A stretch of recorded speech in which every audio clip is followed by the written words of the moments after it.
começa o alvoroço, de alguma forma eles vão lá e avisam para Marta e para Maria que Jesus estava lá.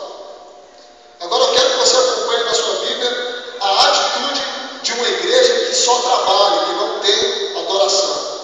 Eu quero que você faça esse paralelo nessa noite de família e de igreja. Uma igreja que trabalha, representava Marta. Uma igreja que adora, uma família que adora, representava Maria. E uma igreja ou uma família que morreu, que era a alegria, a provisão, que representava Lázaro. Aqui era uma família, mas a alegria, a provisão tinha morrido. A única coisa que tinha restado nessa família era serviço e adoração. E isso não foi suficiente para ressuscitar a Lázaro, até porque adoração e serviço não ressuscita ninguém, não faz milagre. Mas tem algo aqui nessa noite que pode trazer Jesus de volta à família. Aleluia! Vamos caminhar aqui para você entender. Verso de número 14, 15. Jesus disse: for por amor de vós, de que lá não estivesse, para que acrediteis, nós vamos ter com ele. Versículo 17. Chegando, pois, Jesus achou que havia 4 dias que estava na sepultura. Ora, Betânia distava de Jerusalém quase 15 estádios.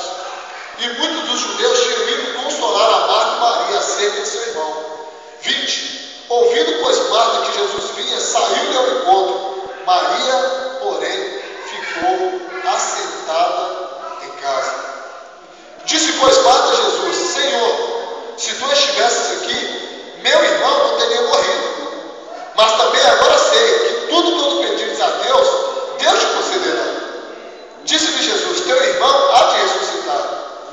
Disse-lhe Marta: eu sei que há de ressuscitar na ressurreição do último dia.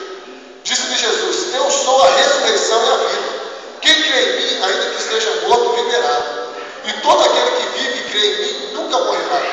Crês tu nisso? Olha o que Jesus perguntou para ela. E olha a resposta dela. Disse ela: sim, Senhor. Creio que tu és o Cristo, Filho de Deus, que há de vir ao mundo. E dito isto, partiu e chamou em segredo a Maria, sua irmã, dizendo: o mestre está aqui e chama-te. Primeira coisa que eu aprendo aqui nessa palavra: Lázaro está há 4 dias morto. A Bíblia diz, se nós voltarmos um pouco na história, e se você voltar um pouquinho, você vai entender que quando Jesus ele chega alguns dias atrás, na casa de Maria, de Marta e de Lázaro, você conhece a passagem? Jesus chega lá, Maria parou tudo que ela está fazendo, porque tem muita gente que acha que Maria era uma ator, que Maria não gostava de ajudar Marta, pastor, que Maria não gostava de fazer nada, que ela era preguiçosa e que Marta que fazia tudo. Não, irmãos, a Bíblia não diz isso. Mas quando Jesus chegava na casa, Maria parava tudo. Se tinha faxina, ela parava. Se tinha que lavar vasilha, fazer comida, ela parava para ouvir Jesus. Porque ela sabia que as outras coisas ela podia continuar. Para Jesus voltar na casa de novo, só Deus sabe quando ele ia descer para Jerusalém. E Jesus era alguém atarefado, alguém compromissado, que tinha uma agenda espiritual muito grande. Então o que ela fazia? Quando Jesus chamava lá, Lázaro, Marta, Maria parava tudo, porque ela sabia que a vida estava perto dela. Ela sabia que ela ia ouvir algo do céu. Então ela parava tudo que ela estava fazendo. Já Marta ficava desesperada. Jesus chegava e falou: eu tenho que fazer alguma coisa para Jesus comer, porque ele estava no jejum, talvez ele está com fome. Ou eu tenho que limpar a casa para que ele possa sentar e ficar à vontade. Ela arrumava um desespero. A Bíblia diz que ela era ansiosa. E nós conhecemos quem é ansioso, fica desesperado, não consegue se controlar. Quando Jesus chegava na casa, ela Marta já saía correndo igual doida, tentando fazer alguma coisa. E a Bíblia diz o quê? Que quando ela viu Maria simplesmente se assentando para ouvir Jesus, ela achou ruim. Porque Maria não era ansiosa. Maria sabia separar as coisas. Eu estou explicando nessa noite o que cada membro de uma família fazia para agradar a Jesus. Não é que Marta estava errada naquilo que ela fazia, mas não era aquilo que o Senhor queria. E muitas das vezes nós estamos fazendo coisas dentro da igreja que o Senhor não quer que a gente faça naquele momento. Ou fazendo coisa dentro da nossa família que não é o que o Senhor quer que a gente faça naquele momento. E a Bíblia diz que ela achou ruim. E ela chegou para o Senhor e disse: Senhor, não te incomodas que eu faço todo o trabalho da casa sozinho? E Maria, fiquei contigo. Jesus olha para Marta com amor e dá uma resposta para ele. Diz: Marta, você está ansiosa e preocupada com muitas coisas, Mas uma coisa só te basta. E a tua irmã Maria escolheu. E essa melhor parte não vai ser tirada. O que Jesus estava ensinando para Marta ali? Eclesiastes 3, há tempo para tudo. Há tempo para cuidar da casa e há tempo para deixar. Há tempo para fazer as coisas para Deus e há tempo para parar e ouvir Deus. Aleluia. Uma vez eu vi um pastor ancião da Assembleia, deve ter uns 80 anos, de ministério pelo menos uns 40. E ele disse para mim assim, pastor Henrique, aprenda algo. Se policie, porque você pode se achar fazendo as coisas de Deus sem estar com Deus. Eu parei, fiquei olhando aquilo que o homem de Deus disse. Eu falei, por que você está falando isso, pastor? Ele falou, sabe por quê? Porque tem muitos homens de Deus hoje que estão envolvidos nas coisas de Deus, fazendo tanto de coisa na casa de Deus, mas eles perderam o tempo com Deus. Não tem mais tempo para o devocional, não tem mais tempo para a palavra, para o jejum, para a oração. Então tem muita gente na igreja fazendo tanto de coisa dentro da igreja, mas não tem mais tempo para Deus. Que isso, pastor? Pode acontecer isso, irmãos, é o que mais tem. E ele me ensinou um negócio. Primeiro, esteja com Deus. Depois, faça as coisas de Deus. Porque Deus vai te falar o que fazer, como fazer, quando fazer e aonde fazer. Aleluia. E aí, irmãos, eu parei, fiquei olhando aquele homem experiente, falando sobre isso. Eu falei, opa, Jesus, deixa eu me policiar. Porque o reino de Deus, igual o pastor disse aqui, é correria. Ainda mais quem trabalha secularmente, igual eu, ele trabalha. Então, às vezes você chega, toma um banho e já vai para a igreja. E se a gente não vigiar, irmãos, você acaba chegando cansado demais. Só que Deus não quer isso de nós. A maioria aqui também tem gente que trabalha, acaba você vir para a igreja cultuar o Senhor, trabalhar na obra do Senhor, mas não se esqueça disso. Primeiro Deus, depois as coisas de Deus. Aleluia. E o que a Bíblia diz aqui? Que Marta chegou e ficou nervosa. Ô Jesus, eu estou fazendo almoço aqui, limpando a casa, tudo, e Maria está aos seus pés aí, sobrecarregado. Como que eu faço? Jesus falou, Marta, para. Eu não vim cá almoçar. Eu não vim aqui para comer. Estou sintetizando para você entender. Eu vim aqui para abrir meu coração. Eu vim aqui para trazer uma experiência para você. Sabe por que Jesus foi lá, irmãos, algumas semanas antes de acontecer a morte de Lázaro? Porque Jesus precisava chegar na convicção e a atitude daquela família. Jesus sabia que daqui a um tempo Lázaro iria morrer. Tanto que nós vemos aqui, quando Lázaro estava doente, mandaram um aviso, mas quando ele morreu, o próprio Jesus disse. Ele sabia que Lázaro tinha morrido. E agora, a família ou a igreja trabalhadora vai chegar para pedir Jesus algo a respeito disso aí. E a igreja que não adora, ou a família que não adora, mas que trabalha, é Marta. O que ela chegou e para Jesus e falou assim, olha Senhor, se tu estivesses aqui, o meu irmão não teria morrido. Ela questionou a Jesus a sua intimidade. Ela questionou, por que o Senhor não veio na hora que a gente te chamou? Por que o Senhor não esteve aqui na hora que eu te pedi? Agora, depois de 4 dias, Jesus olha para ela na porta, ele não tinha entrado na porta, na entrada de Betânia. E Marta está no ouvido dele, está questionando, e está esbravejando, porque a Bíblia diz que a forma que ela chegou foi essa. Jesus começou a conversar com ela, mas Jesus sabia que ela era ansiosa, conhecia a natureza de Marta. Ele fala, Marta, eu sou a ressurreição e a vida. E ele tentando conversar com ela, explicar as coisas espirituais, e ela carnal não entendia. Ele falando, olha, eu vou ressuscitar o seu irmão. Ah, eu sei, Senhor, lá na ressurreição no último dia, lá no fim de tudo. Ele ainda pergunta para ela, nós vemos aqui no versículo de número 16 não, versículo de número 26. E todo aquele que vive e crê em mim nunca morrerá. Crês tu nisso? A resposta dela, irmãos, disse ela, sim, Senhor, eu creio que tu és o Cristo, o Filho de Deus que havia de vir ao mundo. Ela não respondeu, eu creio que o Senhor vai ressuscitar meu irmão.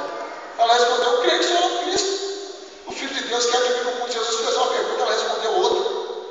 Ela não estava entendendo as coisas espirituais. Por quê? Porque ela não parava para sentar e ouvir de Jesus quando ele queria revelar os céus, como ele fazia para Maria. Então ela via Jesus como Filho de Deus, via, mas ela via Jesus como homem natural. Para ela, Jesus só podia curar o irmão dela, para ela, Jesus não podia ressuscitar. E quantas vezes nós, como igreja e como família de Deus, não somos assim? Nós acreditamos que Jesus ele pode curar, mas que ele não pode ressuscitar. Que ele não pode fazer algo mais grandioso. Jesus ficou olhando para ela, irmãos, e do jeito que ele ficou na porta, ele parou. E a Bíblia diz que ela foi chamar Maria. Irmãos, e quando Maria chega lá, a família que adora, uma igreja que adora, ela usou as mesmas palavras, mas a atitude, acompanhe comigo. Verso de número 28. Dito isso, partiu e chamou em segredo a Maria, sua irmã, dizendo: o mestre está aqui, chama-te. 29. E ela, ouvindo isso, levantou-se logo e foi ter com ele. Ainda Jesus não tinha chegado à aldeia, mas estava no lugar onde Marta encontrara. Irmãos, ele ficou parado.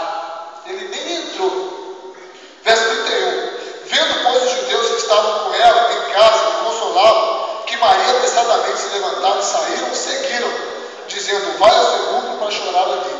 Versículo 32. Tendo, pois, Maria chegado aonde Jesus estava e vendo, lançou-se aos seus pés e disse: Senhor, se tu estivesses aqui, meu irmão não teria morrido. Verso 33. Jesus, pois, chegando, a viu chorar, também chorando os judeus que com ela vinham. Moveu-se muito em espírito e perturbou-se. Olha a relação da segunda família aqui, ou da segunda igreja dentro da casa de Lázaro. A primeira família, a primeira igreja, era aquela que trabalhava, mas aquela que não tinha tempo para intimidade. Ela chegou e brigou com Jesus, e chiou, e não entendeu nada do que Jesus foi fazer lá. Membro da mesma família, era da mesma igreja, porque eles eram crentes, do mesmo rebanho de Jesus. Olha a diferença. Ela chegou, na hora que ela viu Jesus, ela fez isso aqui, irmãos. Aleluias. Aleluia. Ela usou as mesmas palavras, só que o tom foi diferente e a forma de chegar foi diferente. O que eu aprendo aqui? Algumas vezes, a forma com que nós chegamos diante do Senhor vai fazer toda a diferença. Aleluia. Jesus amava Marta, irmãos.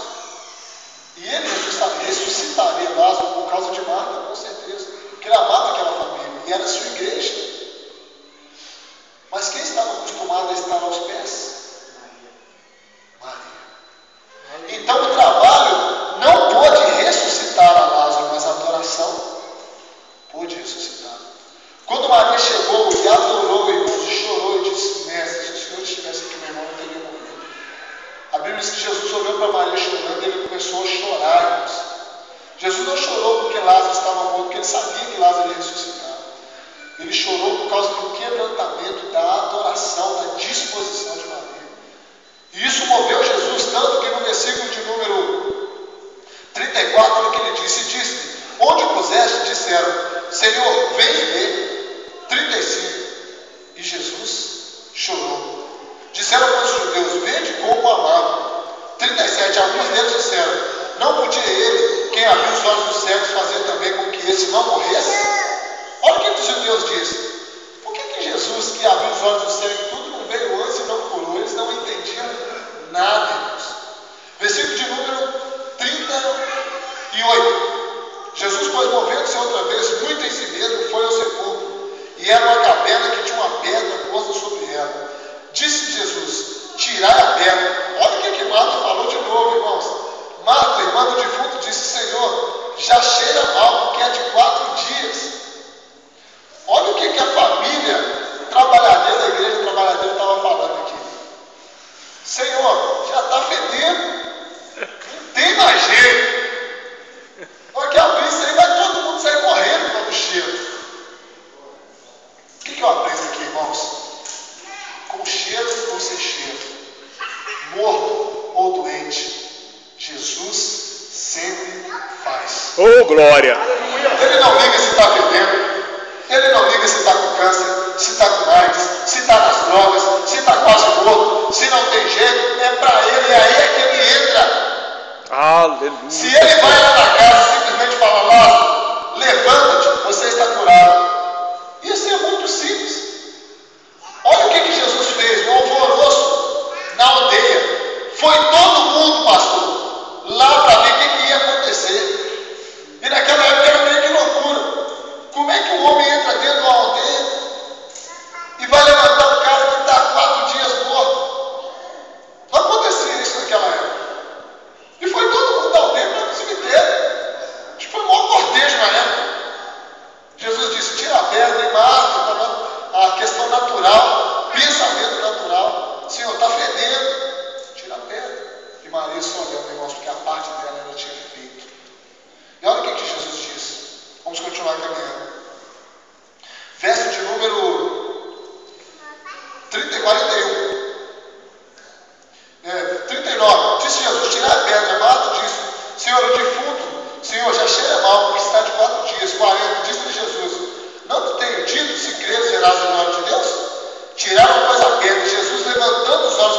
disse: Pai, graças te dou por me haveres ouvido.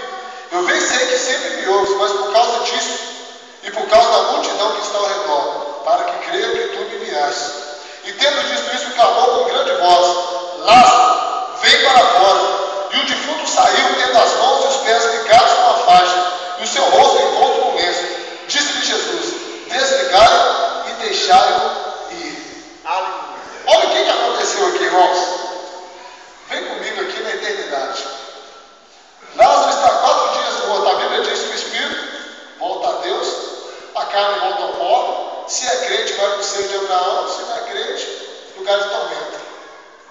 Agora imagina comigo aqui, Lázaro lá no seio de Abraão.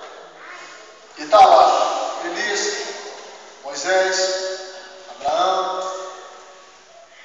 Quando o Senhor libera uma palavra, irmãos, pode estar morto, pode estar em outro lugar, pode estar na eternidade, tem que voltar. Tem que vir. Agora imagina comigo pela fé, onde o Senhor diz: Lázaro, sai para fora. Oi, irmãos, pela fé a voz de Jesus entrou no Senhor. Foi andando. Encontrou Lázaro onde quer que estava. E chamou pelo nome dele. Agora imagina a alma de Lázaro, irmão, seguindo a voz, passando pelo mesmo lugar que ele passou e entrando dentro do corpo. E o mais incrível, como que um homem todo tampado, rosto, cabeça, consegue levantar e sair para a porta? O que eu aprendo aqui nessa noite? Se Jesus libera uma palavra a respeito da tua vida, da tua família, aonde quer que estiver o problema, a adversidade, a luta, a afronta, irmãos, essa palavra vai lá. Aleluia. Confronta e Amém. traz vitória. Glória a Deus. Traz milagre. Amém. Traz prodígio. Aleluia. Na hora que Lázaro apareceu do lado de fora, foi um alvoroço, irmãos. A multidão ficou assustada. Jesus disse: desata ele. Jesus deve ter olhado para Maria e para Marta, um pensamento meu, em fé minha, e disse: teu irmão está de volta. A sua família está no altar de Deus. Aleluia. Quando está no meu altar, não tem diabo, não tem morte, não tem pecado, não tem mundo que possa arrancar daquilo que Deus colocou no altar. E glória a Deus. Se a tua família está no altar, pode vir doença, enfermidade, morte, seja o que for, irmãos. Quando o Senhor libera uma palavra dizendo vem, dizendo saia para fora, dizendo vai acontecer, creia nisso, certamente irá acontecer. Amém. Porque é a palavra de Deus. E a Bíblia diz que muitos dias depois Jesus desceu de novo para Betânia. Irmãos, isso é lindo, é precioso. E quando Jesus chega lá em Betânia, quem que está lá? Ansioso fazendo comida, desesperado, correndo para lá e para cá. Está lá, irmãos, Marta, aos pés do Senhor, derramando um perfume na cabeça do Senhor, Maria. E a alegria da casa, aquele que chamava os convidados quando Jesus estava lá. Lázaro estava ressuscitado de volta. A Bíblia chega a dizer que os judeus ficaram tão incomodados que já estavam preocupados em matar Lázaro e Jesus. Porque o milagre que Jesus fez foi muito grandioso em Israel e principalmente em Jerusalém. Aleluia. Eu aprendo nessa noite com essa palavra. Que mesmo a nossa família no altar, acontecem percalços, lutas, perdas, situações que nos entristecem. Mas a nossa atitude faz toda a diferença. Aleluia. Qual igreja você é? Qual igreja eu sou? Você é uma igreja trabalhadeira, não que isso seja errado, mas que nós possamos estar aos pés do Senhor. Porque nessa família Deus sempre vai fazer com que Jesus esteja. Uma família onde há trabalho, onde há adoração e onde há alegria. Aleluia. E a Bíblia diz que o Senhor restaurou a alegria para aquela família. O sonho daquela família, que era Lázaro, a provisão daquela família estava ali. Aleluia. Aquela família estava no altar do Senhor. Glória a Deus. Indiferente do que você tem passado nesse tempo, eu não sei o que você tem vivido, ou qual área você tem vivido. Mas se Jesus tem estado na tua casa, querido, tenha certeza de algo. Ele sempre vem. Aleluia. Talvez ele não venha do jeito que você espera, porque às vezes você espera que o Senhor vai vir do seu lado direito com uma palavra, ele vai vir do lado esquerdo, fazendo outra coisa. O Senhor nunca age na nossa lógica humana. Só para você ter um entendimento e uma condição. A Bíblia diz que quando Jesus despachou os discípulos e disse assim: olha, vocês pegam o barco e vão, eu vou encontrar vocês do outro lado, eu vou depois. A lógica dos discípulos é que Jesus ia pegar um outro barco e ia encontrar com eles depois. E quando está no meio da noite, os discípulos estão indo de barco. A Bíblia diz que a noite estava escura, não tinha lua naquela noite, começou a soprar os ventos, a tempestade começou a bater, os discípulos acharam que eles iam morrer. E quem vem andando sobre as águas, irmãos? Aleluia. Agora imagina na época, irmãos, Jesus só andava de barco, agora ele vem andando sobre as águas, além do medo, a chuva, o vento vai virar o barco. A Bíblia diz que eles olham e diz fantasma. Meus irmãos, e Jesus vem andando. É muito poderoso, irmãos. Deus sempre sabe aquilo que Ele tem para você. Aleluia. Mesmo que você não entenda, mesmo que Ele não chegue no tempo que você espera, tenha certeza, o nosso tempo não é o dele. Aleluia. A nossa época não é a dele. Deus não trabalha com relógios. Deus não trabalha com dias, com meses. Isso existe para que Ele faça o milagre. Isso exige para que Ele faça acontecer. O dia Deus faz para que o teu milagre aconteça. O dia coopera com o milagre. O milagre não existe por causa do dia. O dia existe por causa do milagre. Por isso, fique tranquilo, diferente do que você tem passado, do que você precisa. O Senhor está chegando. Aleluias. Tenha certeza de algo. Se a sua família estiver no altar, diferente da perda, da adversidade, da luta que você enfrentar, aonde quer que esteja, quando Ele chegar, certamente Ele vai liberar uma palavra. E se você tiver um perfume para derramar sobre Ele, se você tiver lágrimas para colocar aos pés do Senhor, se você tiver uma oração para fazer diante dEle, tenha convicção e certeza disso. Você não vai ser despedido da presença do Senhor sem alcançar aquilo que você precisa. Amém. E quando Maria chegou aos pés do Senhor, ela sabia que alguma coisa Jesus faria por ela, e faria por Marta também, porque eles tinham intimidade. Eles conheciam o Senhor e o Senhor conhecia eles. E Maria e Marta sabiam o quanta falta Lázaro fazia para eles.